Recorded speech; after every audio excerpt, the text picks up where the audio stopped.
합동신학대학원 대학교에서 선교신학을 가르치시고 현재는 총장으로 섬기고 계신 김하규 목사님 나오셔서 급진적 제자라는 제목으로 말씀 전해 주시겠습니다.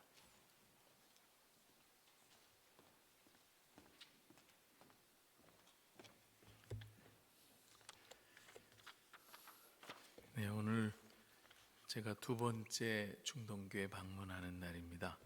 우리 김태주 목사님께서 목회하실 때 한 번 방문했던 기억이 있고요. 오늘이 두 번째입니다. 주보를 보고 깜짝 놀랐는데 형님 이름하고 아우 이름하고 비슷하잖아요. 저는 혹시 또 이름 때문에 후임을 정하신 거 아닌가 하는 생각도 했는데 뭐 그런 것 같지는 않은 생각이 들었습니다.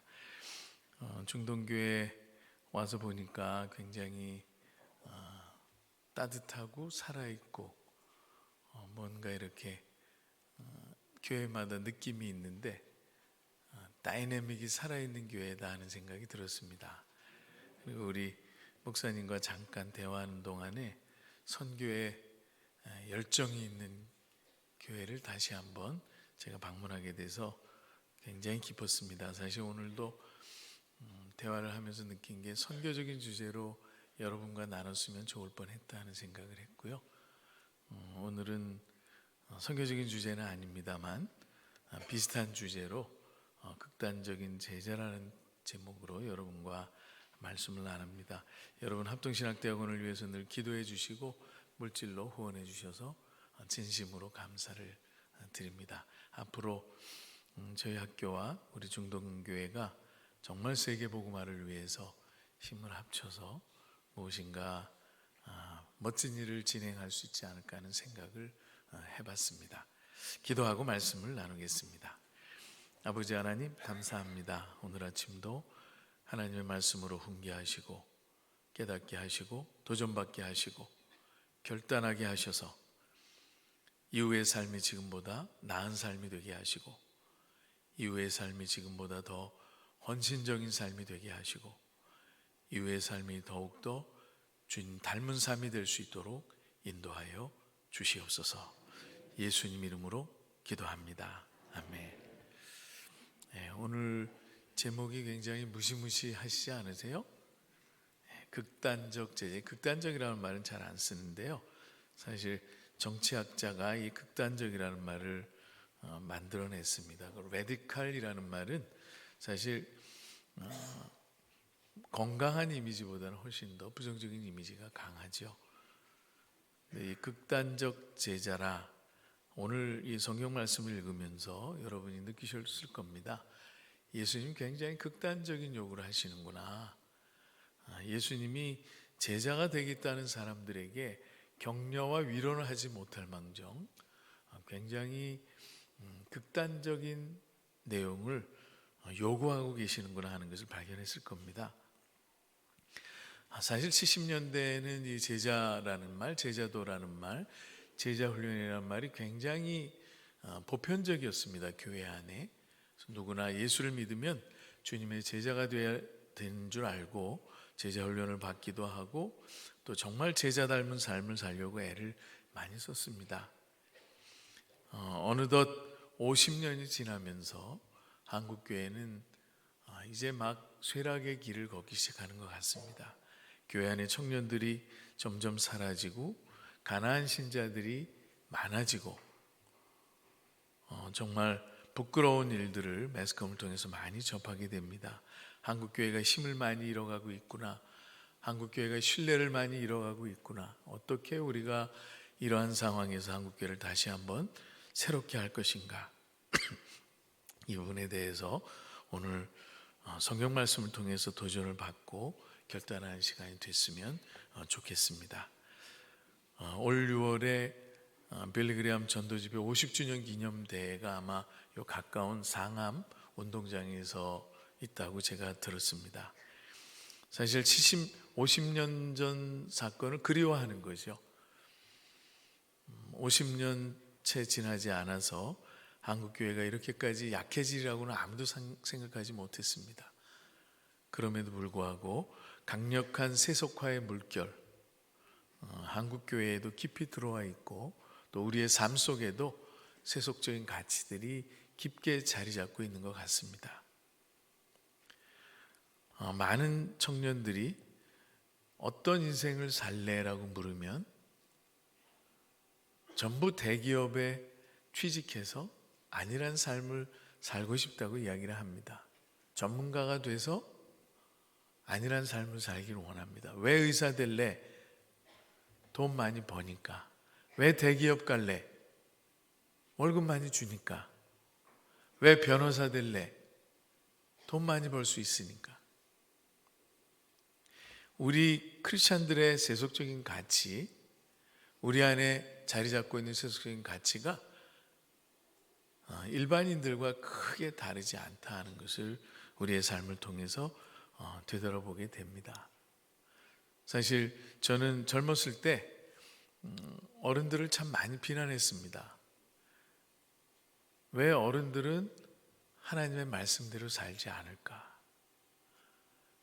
예배도 성실하게 드리고 헌금도 잘하고 기도도 철야 기도도 새벽 기도 열심히 하는데 왜 어른들의 삶은 세속적일까 하는 것 때문에 회의가 많이 있었습니다. 그런데 지나고 보니까 저도 비슷한 삶을 살았구나 하는 반성을 하게 됩니다. 우리 한국교회 신뢰도는 지난 10년 동안 급격히 하락했습니다. 20년 전만 해도 적어도 한 25%, 28%, 한 거의 30% 신뢰도를 얻었습니다만 지금은 기독교를 신뢰하느냐라는 질문을 하면 신뢰하지 않습니다라고 답하는 사람들이 85%가 됩니다. 3대 종교를 놓고 질문을 합니다. 어느 종교가 가장 신뢰도가 높은 종교인가요? 그러면 항상 1등하는 종교가 카톨릭 아니면 불교입니다. 그리고 적어도 우리 개신교는 항상 죄송하지만 꼴찌입니다. 힘을 잃어가는 한국의 기독교를 바라보면서 도대체 무엇 때문에 이러한 현상들이 벌어지고 또 진행되고 있는 것이냐. 30년 전에 제가 영국에서 공부할 때 이 정도 규모 되는 교회에 제가 출석을 했는데요.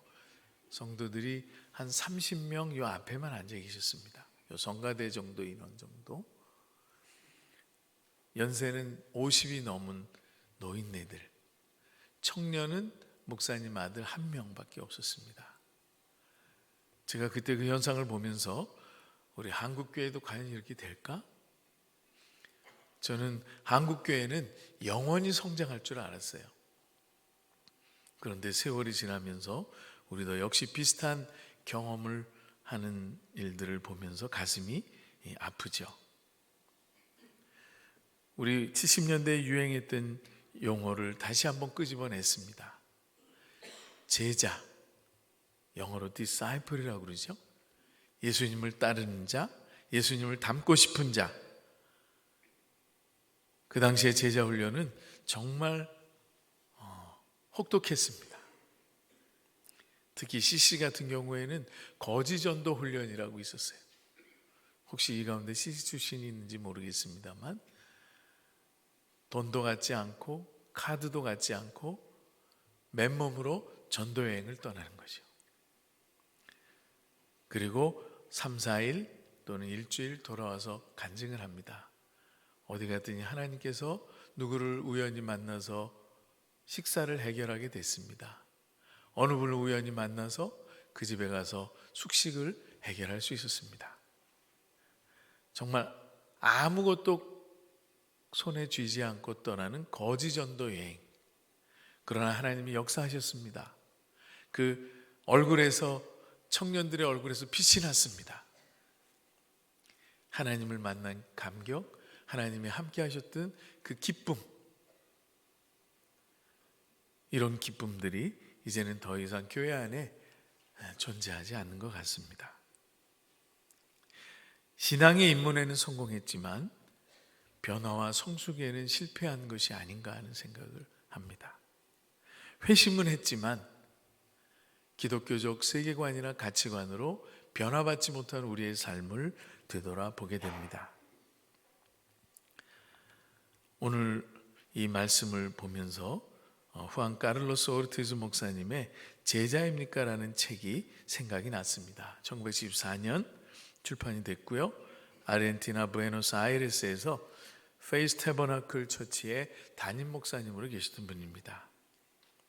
이분이 교회 부임을 해서 2년 만에 무려 3배나 되는 성도들로 성장을 했습니다. 인원은 늘어났는데 성도들의 삶을 들여다보니까 하나도 성장이 없었던 거죠.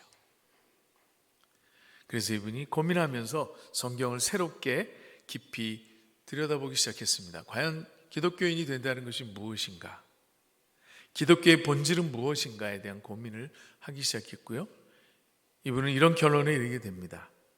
기독교의 본질은 주님의 제자가 되는 것이다. 그리고 주님의 제자는 2가지 덕목을 가지고 있어야 되는데 그 책의 마지막에 보면 하나는 절대적인 순종이고 또 다른 것은 이웃을 향한 사랑이다. 그래서 이분은 기독교인의 본질을 2가지로 정리를 했습니다. 그냥 순종이 아니라 절대적인 순종을 해야 된다. 그 내용이 바로 여러분이 읽으신 이 내용에 기록되어 있습니다. 길 가실 때 어떤 사람이 예수님께 옵니다. 어디로 가시든지 나는 따르겠습니다. 아마 예수님의 사역을 보면서 상당한 매력을 느꼈겠죠. 병자를 일으키고 죽은 자를 살리고 어마어마한 이적들을 행하시는 주님, 아마 굉장히 멋있어 보였을 겁니다. 그때 예수님께서 이 제자에게 이런 말을 합니다. 여우도 굴이 있고 공중에 새도 집이 있으되 인자는 머리 둘 곳이 없도다. 나는 홈리스야. 여러분, 홈리스가 우리말로 뭐죠? 거지죠. 예수님이 홈리스셨어요. 집이 없으셨어요. 아마 예수님께서 이 제자에게 도전하고 싶었던 내용이 아마 이런 것 아니었겠는가 하는 생각을 합니다. 너 나를 따르면서 성공을 기대했냐? 너 나를 따르면서 안일한 삶을 기대했니? 너는 나를 따르면서 이 세상에서 유명해지고 권력도 좀 손에 쥐고 성공적인 인생을 살고 싶었냐? 아니야. 나를 따른다는 것은 고난의 삶을 산다는 것이야. 내려놔야 돼. 명예도 부도 권력도 내려놔야 돼. 나는 머리 둘 곳이 없는 사람이다. 굉장히 극단적인 말씀을 하셨습니다. 2번째 또 다른 사람이 옆에 있었습니다. 이번에는 주님이 나를 따르라라고 그 사람을 부릅니다. 그랬더니 그분이 뭐라고 말씀하셨냐면 나로 먼저 가서 내 아버지를 장사하게 허락하옵소서. 예수님은 일부러 그 사람을 지적했을 가능성이 높습니다. 부모님이 돌아가셔서 장사 지내야 되는 그 사람을 일부러 불러서 나를 따르라 그랬어요. 그 사람이 먼저 해야 될 일이 있다고 당연히 내 아버지를 장사한 다음에는 주님을 따르겠습니다 라고 고백을 했습니다. 그랬더니 60절 보니까 급진적 요구를 하시죠. 죽은 자들로 자기의 죽은 자들을 장사하게 하고 너는 가서 하나님의 나라를 전파하라. 장사 지내는 것은 다른 사람에게 맡기고 너는 나를 따르면서 하나님의 나라를 전파해라. 다시 말하면 하나님 나라의 전파가 얼마나 시급한가를 말씀하고 계신 거지요. 장사 지내는 일보다도 더 시급한 일이 복음을 선포하는 일이다. 장사 지내는 일보다 더 시급한 일이 복음을 전하는 일이다. 교훈을 하셨습니다.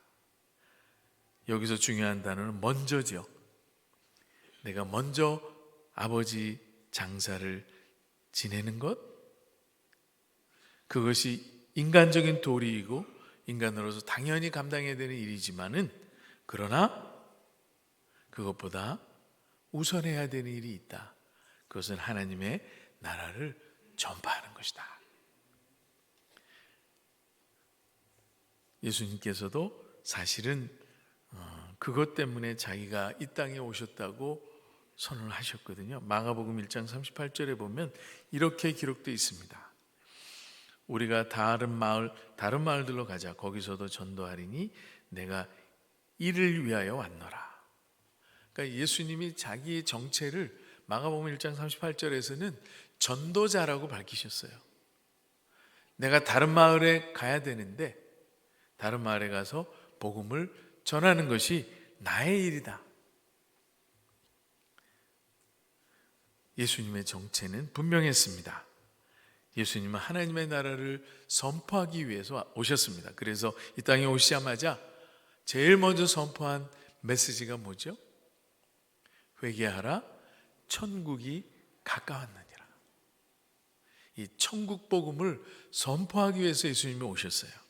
그렇다면 그의 제자들도 당연히 하나님의 나라의 복음을 선포하는 것이 톱 프라이어리티가 되어야 되는 거죠. 가장 우선권을 갖고 복음을 전해야 되는 것이 제자들의 사명이라는 것을 여기서 가르쳐 주셨습니다. 또 다른 사람이 등장합니다.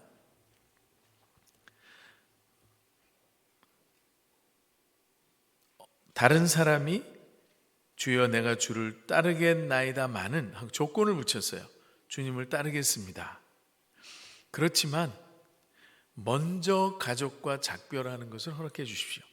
인간의 기본적인 도리죠. 주님을 따르기 전에 가족과 작별하는 것은 매우 자연스러운 일입니다마는 주님이 그 일을 통해서 한 가지 교훈을 하고 싶어 하셨습니다.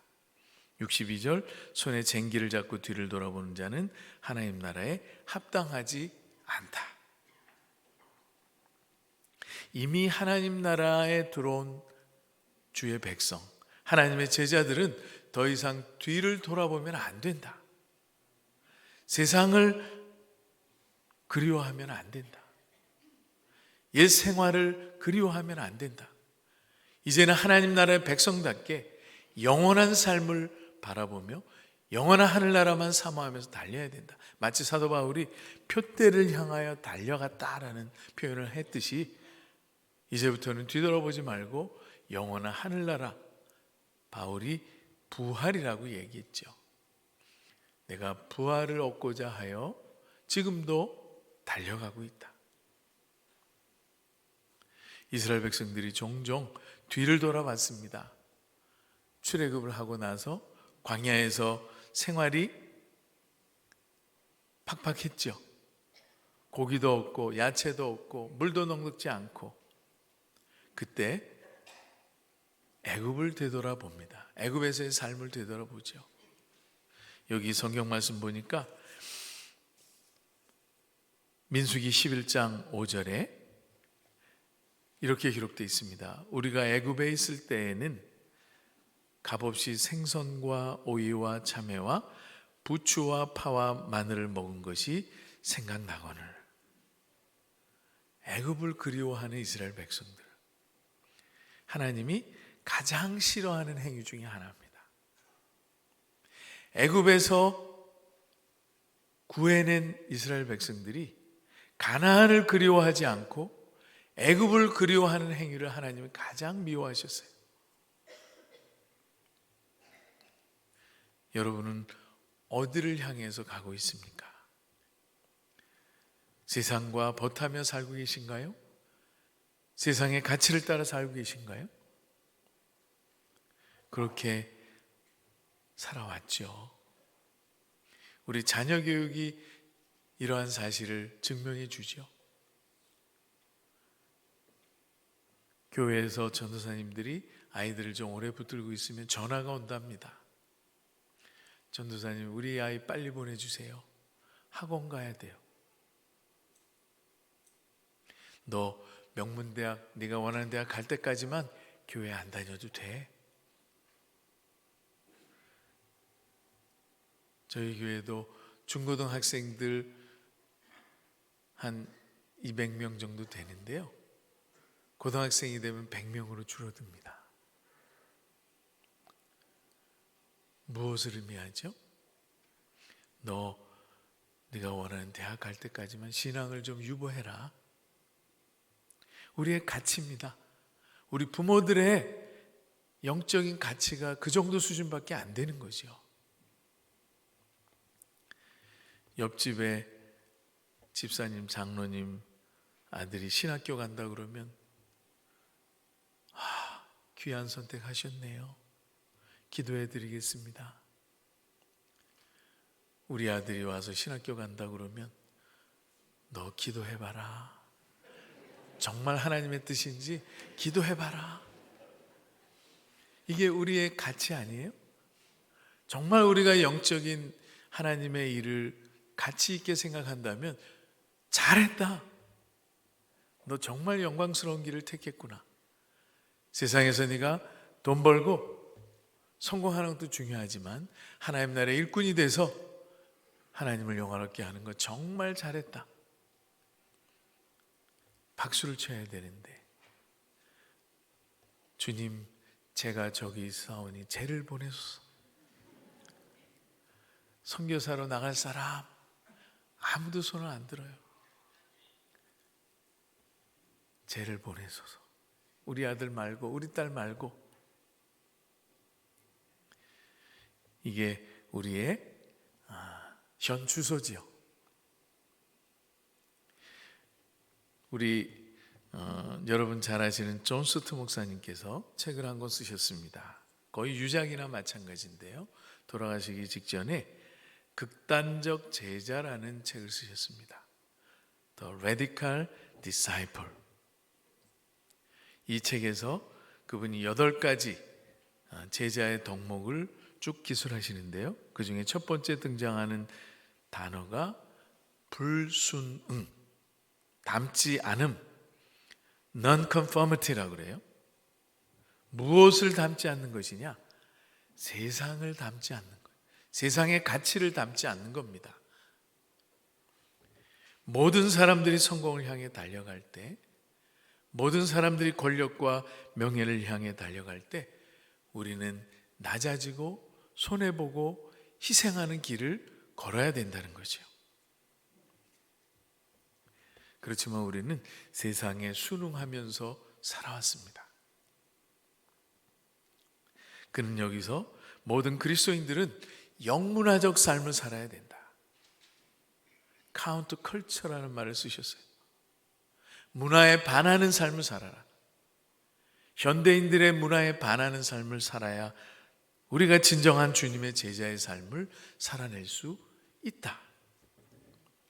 여러분, 문화를 거스릴 용기를 가지셔야 됩니다. 모든 사람이 명문대학을 보내고 싶어하고 추구한다고 할지라도 정말 필요하다면 여러분의 자녀들을 신학교에 보내실 용기를 가지셔야죠. 신학생들이 심각하게 줄어들고 있습니다.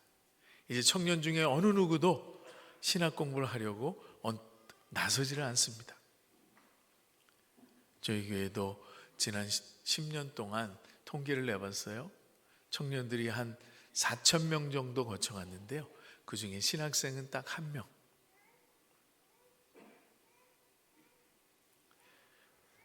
영문화적 삶을 살아야 됩니다. 오늘 보니까 2층에 우리 청년들이 좀 앉아 계신 것 같은데요.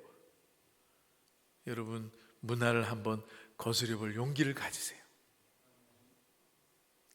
순응하지 말고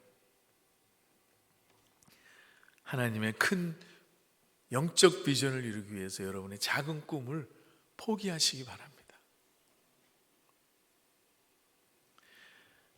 스탠리 존스라는 선교사님이 계십니다. 미국에서 소위 가장 성공적인 사역을 마치신 선교사님이세요. 이분은 인도의 선교사로 파송이 됐고 인도에서 많은 열매들을 맺으셨습니다. 수많은 학교들을 세웠고 수많은 힌두 지도자들을 개종시켰고 구루라고 그러죠. 수많은 구루들과 대화를 하면서 복음을 전했던 탁월한 선교사님이십니다. 이분은 간디하고 굉장히 가깝게 지내셨던 분이세요. 간디가 어느 날 존스 선교사님에게 이러한 말을 했습니다. 우선 기독교인들이 오늘부터 예수 그리스도처럼 살아가도록 하십시오. 이 스탠리 존스 선교사님이 간디에게 복음을 전하면서 예수를 믿을 것을 계속해서 대화를 통해서 권했거든요. 그랬더니 간디가 이렇게 답하는 겁니다. 예수는 정말 이상적이고 멋진 분이십니다. 그러나 당신들은 그분을 전혀 닮지 않았습니다. 적어도 간디의 눈에 인도에 와 있는 크리스천들의 삶은 전혀 그리스도와 닮지 않은 삶이었었다는 것이죠. 만약 그리스도인들이 진정으로 예수 그리스도와 같은 삶을 살았다면 우리 힌두교인들이 기독교로 개종하는 순간이 벌써 찾아왔을 겁니다. 부끄러운 이야기죠. 저희 스승님이신 박윤선 박사님께서 저희들에게 그런 도전을 하셨습니다. 우리 신학생들을 앉혀놓고 당신들의 꼬라지를 보고 예수 믿을 사람이 있습니까? 과연 나의 삶을 보고 내 주위 사람들이 예수를 믿을 것이냐? 직장에서 놀라우리만큼 숨어서 다니는 크리스천들이 많대요. 자기가 기독교인이라는 것을 들키지 않으려고. 얼마 전에 제 제자가 제 방에 찾아왔는데 커다란 방송국에 꽤 높으신 분이세요. 장례식에 갔대요, 우리 제자가. 거기 알고 보니까 돌아가신 부모님이 크리스천이셨어요. 그래서 그 제자가 그분에게 여쭙답니다. 사장님도 크리스천이세요? 그래, 내가 교회 집사다. 그런데 어떻게 여태까지 그렇게 숨기고 다니셨어요? 같은 회사 다니면서 크리스천인지 전혀 모르고 오히려 숨기고 다닐 정도로 우리가 부끄러운 삶을 살고 있는 것은 아닌지. 간디가 이 지적한 말은 우리에게 커다란 도전을 줍니다.